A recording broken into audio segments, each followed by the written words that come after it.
In the name of the Father, and of the Son, and of the Holy Ghost. Do we find ourselves struggling with sins of gossip, slander, foul language, or using the Lord's name in vain? That many people struggle with these sins and fortunately do clean themselves up in the sacrament of penance when these sins are committed. But why exactly do we find ourselves falling into these sins? Why do we find ourselves falling into sin by the words we say? Well, as we hear in our first reading from Sirach, it states that praise no one before he speaks, for it is then that people are tested.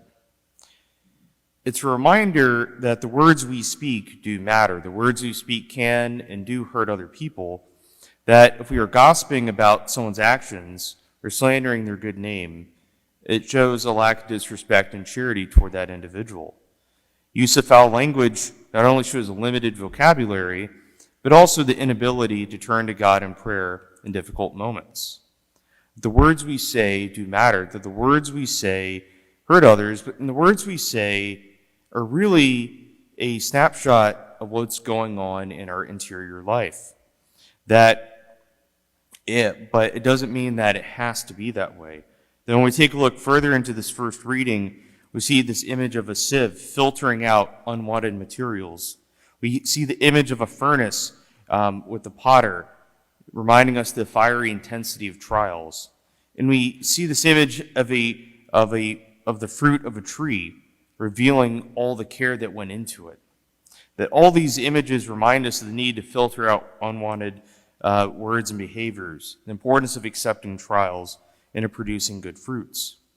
That we need to keep this in mind, that the words we say do show what's going on in our interior life, but we do have the tools, we do have the means to clean up so that our language is better, our actions are better, that we have a much more virtuous disposition, and we have a great opportunity coming up with a season known as Lent, which starts Wednesday. So if you do not have a plan already, well, we got about 4 days to get ready. That this is a period in that the traditional calendar is Septuagesima, that transition into Lent, that we don't just have an immediate start with Lent, that we slowly ease our way in, and to start asking ourselves, what are we going to fast from? When, not if am I going to pray, but when am I going to pray? What spiritual reading am I going to do? When am I going to confession? And am I going to treat this Lent like it's my last one? That there's so much good that we can get out of Lent, that it really can help clean up our behavior, our language, and so we can really be a tree that has great fruit. That we need to treat this Lent coming up as if it's our last one. That there's a lot of craziness going on in the world, especially in the Russia-Ukraine area. We also don't know when our last day is going to be, when Jesus is going to come back to judge the living and the dead. We also don't know when our last breath is going to be.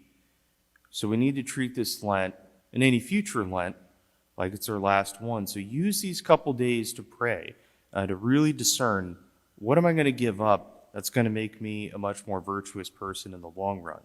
That this Lent can be an opportunity to sift through whatever desires we have that cause us to sin by our actions or words. That this upcoming Lent can really put us in the right disposition to pray for peace at a time when the world needs it so critically. And so if we faithfully adhere to Lenten disciplines, we will produce good fruit. So the words we do say display a virtuous character and make us better prepared to meet our Maker. In the name of the Father, and the Son, and the Holy Ghost.